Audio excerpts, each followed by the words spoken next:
અને ખૂબ જ હર્ષ અને ઉત્સાહની લાગણી સાથે જણાવવાનું મન થાય છે કે આજે અમારી નવી હોસ્પિટલ બેન્કર્સ કોમ્યુનિટી હોસ્પિટલ અહીંયા મહુવડ પાત્રા ખાતે ચાલુ કરી રહ્યા છે. આ હોસ્પિટલનો ઉદ્દેશ જ કોમ્યુનિટીને સર્વિસ આપવાનો અને રાહત દરે સેવાઓ આપવાનો છે.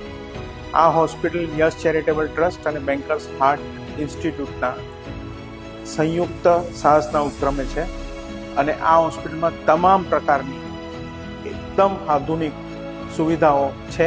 પૂરા એરિયામાં આ રાહત દરે સેવાઓ આપવા માટે સક્ષમ છે અને તૈયાર છે. અને આ હોસ્પિટલમાં cardiology, nephrology, neurology, orthopaedics, surgery એવા તમામ પ્રકારની ટ્રોમા દરેક પ્રકારની સેવાઓ રાહત દરે ઉપલબ્ધ થશે અને અહીંયાના દર્દીઓને એનો ખૂબ લાભ મળે એવી જ શુભેચ્છાઓ છે. નમસ્કાર.